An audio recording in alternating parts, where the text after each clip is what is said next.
자, 이번에는 그 분야별 좀 투자 전략을 좀 살펴봤으면 좋겠는데요. 우선 이제 반도체 부분이 가장 이제 핫 이슈 아닙니까? 반도체는 일단 주도주인 뭐 삼성전자, 뭐 SK 하이닉스가 있는가 하면 그 밸류 체인 안에 또 있는 뭐 소재, 부품, 장비 뭐 이런 또 종목들이 있잖아요. 그럼 지금은 나머지 그 밸류 체인 안에 있는 나머지 종목들도 그 같이 그 슈퍼 사이클의 영향으로 같이 전반적으로 이렇게 좋아질 거라고 봐도 될까요? 네, 일단은 거의 비슷하게 사이클은 움직입니다. 근데 이제 순서의 차이는 좀 있거든요. 예. 그러니까 그 소재 부품 장비라는 거는 결국은 이제 반도체의 핵심 업체인 이제 삼성전자, SK 하이닉스 같은 업체들이 투자할 때 예. 훨씬 빨리 좋아집니다. 그리고 먼저 좋아지죠. 그러니까 빨리 좋아진다는 게 이제 그 부품, 뭐 소재 부품 장비주들이 더 먼저 좋아진다는 네. 거. 그러니까 어떻게 보면 뭐 반도체를 만들기 위해서 예. 그 전에 투자를 하는 거잖아요. 그렇죠. 부품도 사고 소재도 사고 그래서 예. 캐파 어떻게 보면 생산 설비를 늘려놓고 그 설비를 바탕으로 이제 반도체를 열심히 그 찍어내면 예. 그게 이제 팔리면서 예. 삼성전자나 SK 하이닉스의 실적이 더 좋아지는 거거든요. 아, 예. 그래서 같이 가되 어떻게 보면 소재주와 부품주는 그 초반에 그리고 훨씬 더 가파르게 움직입니다.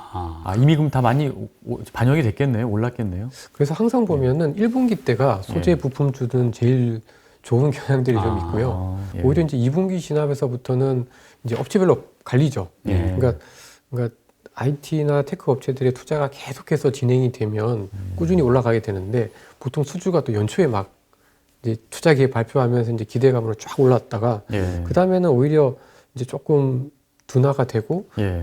이제 그런 과정에서 이제 또 본격적으로 생산이 되면서 수출을 막 하게 되면은 그때 또 이제 반도체 양산 업체인 전자나 하이닉스가 또 많이 움직이는 거죠. 예. 그래서 약간 사이클에 있어서 긴 그림에서는 같이 가는데 예. 소재 부품주들이 조금 더 먼저 그리고 짧게 훨씬 더 급격히 움직였다, 크게 움직이는 경향들이 있다. 그래서 그런 걸 좀 염두에 두시고 좀 이렇게 보시면은 또 좋지 않을까. 전기차 또 배터리도 올해 뭐 기대 내지 인기가 높은데요. 이제 막 굳이 반도체하고 비교를 한다면 그 상승폭이나 전망이 어떨까? 사람들 중에서 이제 뭐 투자금은 정해져 있으니까 반도체로 가야 될지 배터리로 가야 될지 좀 약간 그 뭐랄까 그 정하지 못하는 경우들도 들어 있다고 하더라고요. 뭐 팀장님 생각은 어떠십니까? 전기차하고 배터리는 어떻게 보면 이제 시작이다라고 보는 게 맞는 것 같습니다. 그렇죠. 예. 그래서 좀 다른 컨셉인 것 같아요. 그러니까 반도체는 어떻게 보면 그 코로나19의 수혜에 좀 그를 받는 산업인이잖아요. 네. 다들 재택근무하고 그렇죠. 집에서 일을 하게 되면서 전체적으로 어떤 PC나 태블릿이나 메모리 수요가 이제 늘어나고 있고 예. 이제 그러다 보니까 이제 어떻게 보면 코로나19의 수혜 산업이다라고 보시면 될 것 같고요. 그래서 지금 좋은 섹터고 더군다나 지금 한국의 반도체 같은 경우에는 공급이 되게 부족해서 예. 좀 뭐 약간 즐거운 비명을 지르는 그런 상황인 거죠. 근데 이제 전기차하고 배터리는 이제 성장성은 무궁무진한데 아직은 초기인 것 같습니다. 그러니까 반도체는 어떻게 보면 사이클이 있는 그러니까 올해와 내년에 좋으면 내후년에는 조금 둔화될 수 있는 이런 사이클 산업인데 지금 되게 핫한 거고요.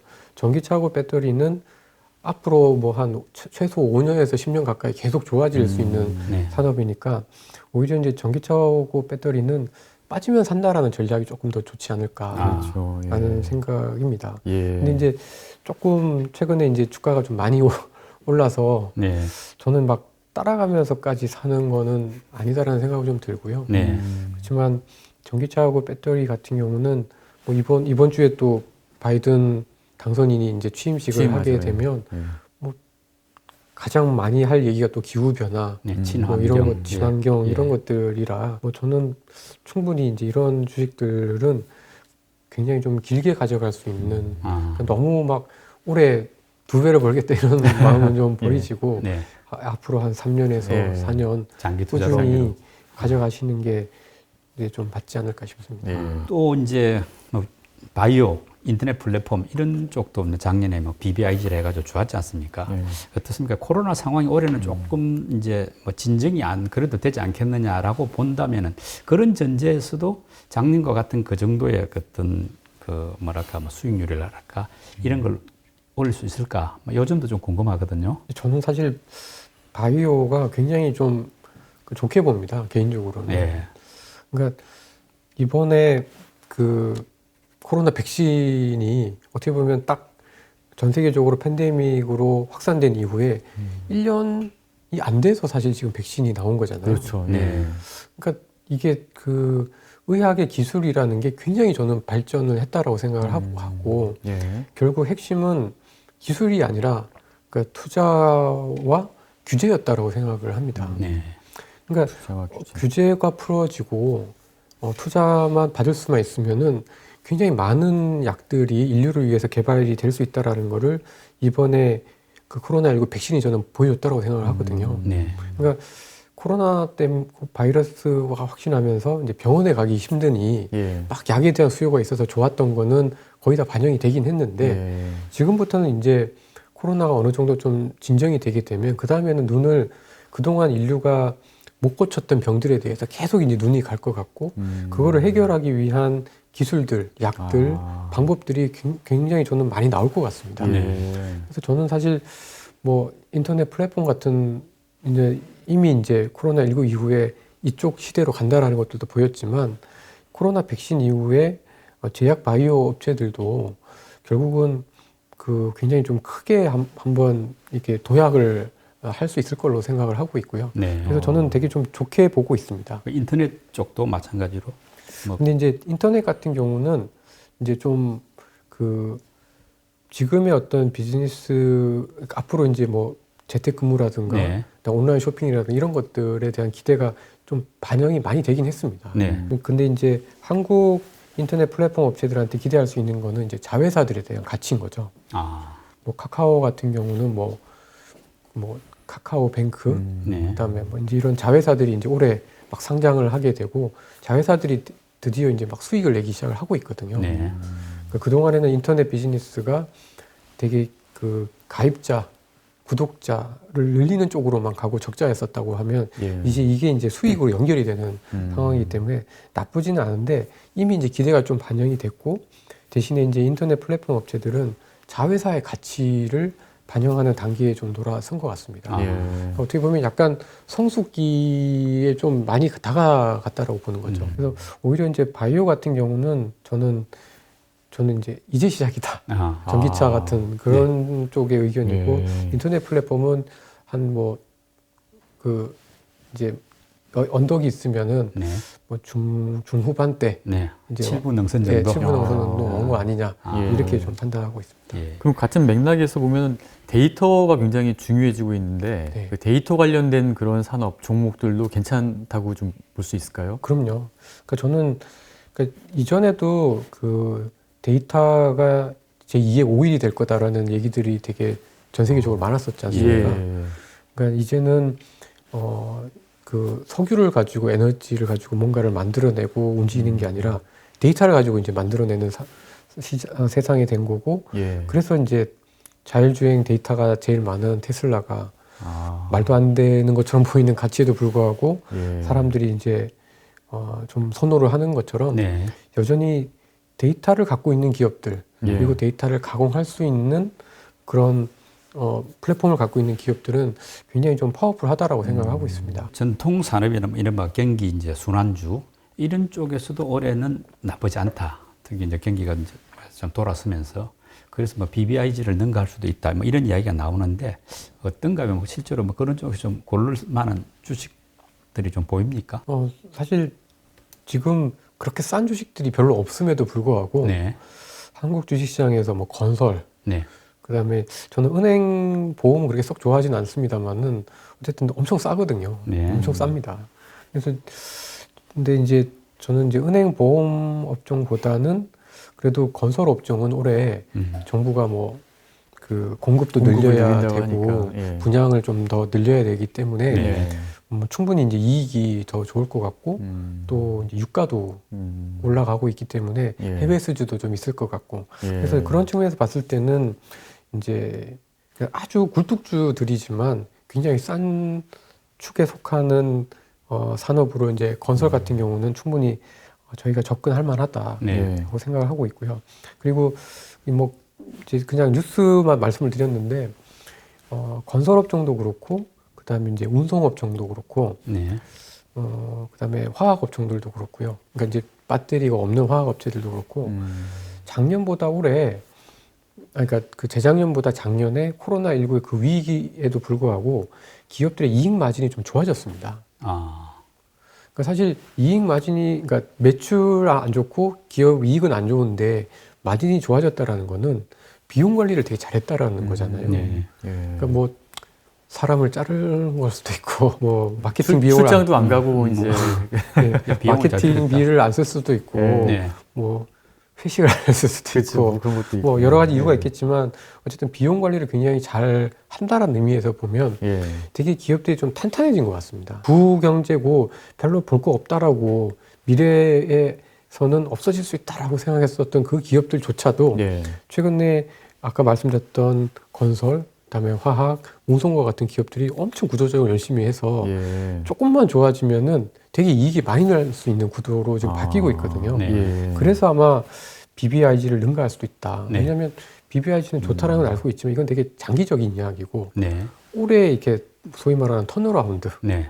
정말 미운 오리가 네. 갑자기 뭐 100조까지는 아니더라도 예. 예. 이렇게 날아갈 수 있는 오리가 될 수 있는 가능성이 있는 것들은 그렇게 구조조정을 열심히 한 산업들 예. 그리고 산업 내에서 경쟁자가 줄어드는 네. 그러니까 아시아나 대한항공이 저는 그런 것 같거든요. 예. 이제는 코로나만 조금 풀리면은 사실은 되게 좋아질 수 있는 상황인데 이제 그런 주식들이 한국 주식시장에 그래도 좀 더 아직도 남아 있다라고 좀 보고 있습니다. 네. 그 같은 흐름에서 추가로 좀 질문드리고 싶은 게 그렇다면 이제 올해 경기도 회복되고 하면은 말씀하셨던 그런 것들을 포함해서 뭐 철강 같은 경우도 그렇고 경기 관련주들 있잖아요. 네. 그런 경기 관련주들이 이미 작년 연말부터 오르기 시작했는데 그럼 기존의 그 이렇게 언택트 기업들은 별로 수익이 안 나고 있으니까 다시 주도주 역할을 그런 기업들이 경기 관련주들이 올해 할 것으로 좀 예상을 해도 될까요? 근데 주도주 역할은 쉽지는 않을 겁니다. 아마. 아, 그거는 한계가 있군요. 네.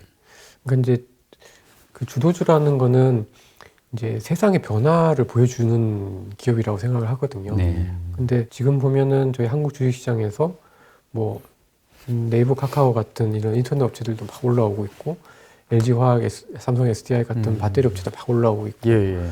근데 이제 그 어떻게 보면 이제 건설이나 이런 국영재 쪽에서 비용 조절, 구조 조정을 열심히 해서 알차지는 기업들은 굉장히 좋은 기업은 될 수는 있지만 사실 이제 시대를 앞당기거나 시대를 이렇게 끌어올 수 있는 그런 업종이 되기는 쉽지는 않아 보입니다. 네. 근데 이제 제가 생각할 때 한 가지 가능성은 그런 거죠. 그러니까 원래는 국영재 쪽이고 굉장히 좀 그 비즈니스 모델 측면에서 봤을 때는 아주 매력적이지 않은 기업들인데 이런 인터넷이나 뭐 AI나 이런 기술들을 접목을 해서 예. 새로운 영역에서 시장을 만들어낸다라고 하면 예. 그때는 이제 좀 가능은 할 것 같은데 아직은 그렇게까지 보기는 좀 어렵고 저희가 생각할 때는 전기차나 뭐 이런 것들이 일단 좀 더 보여주고 예. 그 다음에서 거기서 이제 활용될 수 있는 여러 가지 데이터나 기술들이 다른 산업으로 이제 이전될 때 그때 또 좀 새롭게 변할 수 있지 않을까 싶습니다. 그 지금 좀 섹터를 떠나서 뭐 지금이라도 꼭 요거는 살만하다 하는 그 뭐랄까 뭐 종목까지는 아니더라도 좀 암시할 수 있는 이런 건 없을까? 왜냐하면 사람들이 좀 궁금해 하거든요. 지금 어떻게 말하자면은 이 가지수는 많이 있는데 막상 어느 걸로 가는 게 이제 올바른 선택인지 막 혼란스러워하는 이런 부분이 있기 때문에 우리 팀장이 보실 때 요런 부분은 뭐 큰 문제는 없을 것 같다 할 수 있는 뭐 업종이나 종목을 좀 추천할 수 있는지. 네. 예. 근데 다들 너무 많이 올라가지고 네, 사실 그러니까. 이제 개인 투자자들은 네. 다 비싼데 이거 어떡하지? 이제 그런 좀 상황이거든요. 그렇죠. 네. 네. 그래도 그나마 좀 싼 그 어떤 캐테고리 안에 들어가 있는 쪽이 저는 지주사인 것 같습니다. 지주사. 네. 요즘에 막 계속 인수합병 하던데요, 보니까. 그러니까 이제 뭐 예를 들면은 사실 이제 저는 지주사를 그렇게 비즈니스 모델 자체로 보면 그렇게 매력적이진 않은 게요. 네. 이게 뭐 예를 들어서 2차 전지를 살 것 같으면은 2차 전지를 하는 기업을 사는 게 낫지. 네. 예. 그 회사에 그 지분율이 있는 지주회사를 사는 거는 사실 돌아 사는 거고 예. 딱히 이제 그 산업을 사는 건 아니기 때문에 이렇게 좋아는 안 하는데 비교적 쌉니다. 그 요즘 보면 뭐 LG나 SK나 되게 좀 그 미래 산업을 따라가기 위해서 굉장히 좋은 딜도 많이 하고 있고 네. 좋은 계열사들도 많은 거에 비하면은 비교적 주가가 아직은 좀 더 싼 거죠. 네. 많이 또 최근 들어 좀 오르긴 했지만 비교적 싼 거고 그리고 올해 IPO가 또 좀 큰 것들이 좀 있지 않습니까? 네. 근데 그러면서 또 그 그룹의 가치 이런 것들이 또 한번 재평가될 수 있는 기회들이 좀 있기 때문에 예. 지주 회사가 그나마 이렇게 조금 주가가 올라 있어서 좀 부담스러운 상황에서는 뭐 완벽한 대안은 아니지만 부분적인 대안은 될 수 있을 걸로 생각을 좀 하고 있습니다. 그리고 지금 보면 이제 조정이 올 수도 있고 뭐 이러다 보니까 지금 뭐 미래를 정확히는 알 수는 없습니다만은 현금 보유를 늘려야 할 때다 이렇게 이제 설명하시는 전문가도 있고 아니다 조금 더 뭐 우량주들 많이 올라 있으니까 좀 더 갖고 가는 게 더 유리하다 뭐 이런 이제 전망 말하는 진단도 있는데 어떻습니까? 지금은 이런 걸 좀 보유하고 가는 게 그래도 정답일지 아니면 매각 타이밍을 좀 더 고민해야 될 단계인지 이런 데에 대한 궁금증들도 좀 있는 것 같거든요. 어떨까요? 저도 되게 참 어려운 질문인데요. 미안합니다. 그러니까 이게 그 어떤 투자의 어떤 철학하고 또 관련이 있는 것 같아요. 네. 그러니까 우리가 이제 어떻게 보면 좋은 주식을 오래 갖고 있는다라는 관점에서 봤을 때는 저는 그냥 갖고 있는 게 맞다고 생각합니다. 네. 그리고 어차피 지금 개인 투자자들이 갖고 있는 많은 주식들이 뭐 예전처럼 막 이상한 주식도 별로 없거든요. 네. 그러니까 우량한 주식들이기 때문에 저는 괜찮다라고 생각을 하고 있는데 네. 이제 좀 그 어떻게 보면 조금 단기적으로 이렇게 트레이딩을 하기 위한 분들도 계시잖아요, 시장에는. 네. 근데 그런 분들 같은 경우는 지금 여기서 주식 비중을 너무 많이 갖고 있는 거는 사실 조금 부담은 좀 있는 것 같습니다. 네. 예. 그래서 뭐 그러니까 저는 개인적으로는 아직은 현금 보유를 적극적으로 늘려야 할 타임은 아니다라고 생각합니다. 네. 그러니까 예. 이게 그럴 만한 시기에는 분명히 좀 특징들이 있는데요. 네. 예를 들면 정말 금리가 우리가 생각하는 것 수준보다 더 확 올라간다든가 아니면 예. 그럴 수 있는 이벤트들이 정말 이렇게 다가올 때 예. 갑자기 이제 미국 연준이 뭐 테이퍼링을 한다더라 네. 예상보다 빠른 시점에서 뭐 예. 그러면은 당연히 주식 비중을 어느 정도는 좀 줄이는 게 네. 저는 맞다라고 좀 보고 있는데 아직은 이제 그럴 시점은 아니다라고 생각을 하고 있고 예.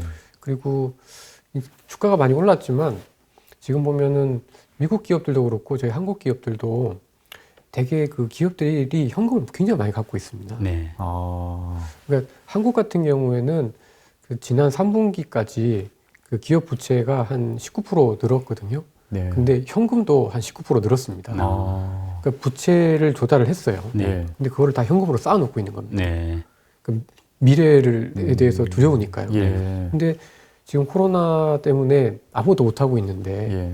코로나가 조금 풀리면은 이 돈을 부채를 하겠죠. 갚든지 예. 아니면은 그러니까 빚을 갚으면은 재무 상황태가 좋아질 거고 네. 투자를 하게 되면 경기가 좋아질 거고 예.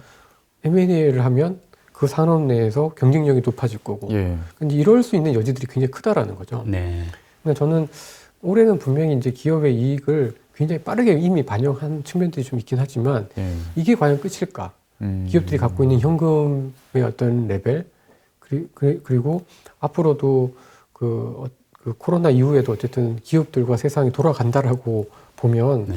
저는 끝은 아니다라고 생각을 하고 있기 때문에 지금은 막 아주 공격적으로 현금 보유 비중을 늘려야 하는 시기라기보다는 이제 더 공격적으로 투자할 타이밍은 아닌 거죠. 네. 상장된 기업들은 뭐 이렇게 주도주 같은 경우도 잘 나가고 있고 뭐 올해 경기도 회복돼서 뭐 괜찮다고 하는데 일단 지금 자영업자들이라든가 소상공인들 상태가 네. 너무 안 좋잖아요. 그다음에 중소기업들도 아마 상태가 안 좋은 걸로 좀 제가 뉴스를 보니까 나오고 있는데 이렇게 양극화가 된 상태에서 이 기업들, 상장된 기업들만 가지고선 경기 자체가 좀 회복될 수 있을까요? 한계가 있긴 합니다. 네. 그러니까 어떻게 보면 그 이제 소위 말하는 이제 가장 그 경기의 파급 효과가 컸던 게 사실 자동차, 그다음에 건설업이거든요. 예. 그러니까 이거는 이제 업종이 하나가 좋아지면은 뭐 부품업체, 또 하급 도급업체 네. 이렇게 쭉쭉쭉 좋아지면서 사실 굉장히 또 후방 효과가 좋아지는 예, 거죠. 굉장히 좀 빠르게 좋아지게 되는데 네. 지금은 사실 지금의 어떤 그 코로나19 이후의 어떤 격차는 기술 격차인 것 같아요. 아. 이 기술 격차라는 거는 웬만해서는 잘 극복이 안 되는 거죠. 네. 아, 질문하신 것처럼 이게 중소기업, 자영업과 어떻게 보면 기술이 그나마 있고 이 기술을 빨리 습득할 수 있는 그렇지 않은 기업들과 간의 격차는 사실은 굉장히 좀 빨리 따라잡기는 굉장히 쉽진 않습니다. 예. 그런데 이제 이게 조금 이런 어떤 기술 혁신이 많이 나게 되면은 그런 생산성이나 기술 혁신을 가지고 또 새로운 직업들이 막 발생을 하게 되고 그렇겠죠. 예. 그러면서 이제 또 산업이 한번 바뀌면서 그때 경기가 한번 좋아지거든요. 그러니까 저는 올해 같은 경우는 사실 이제 작년에 어떤 기저 효과 때문에 좀 좋아질 수 있는 부분들이 있지만 예. 전반적으로 어떤 저희가 체감하면서 기업들의 이익이나 경기가 좋아지기는 사실 굉장히 어렵다라고 생각을 합니다. 근데 저는 이게 지금 이제 어떤 기술 혁신들 때문에 이제 기업들이 이제 다 굉장히 효율화되고 예. 좋아지게 되면 그리고 그 기술이나 그런 노하우가 이제 자영업이나 중소기업으로 이제 이어지게 되면 그때는 또 조금 다르게 변할 수 있지 않을까 생각합니다. 예.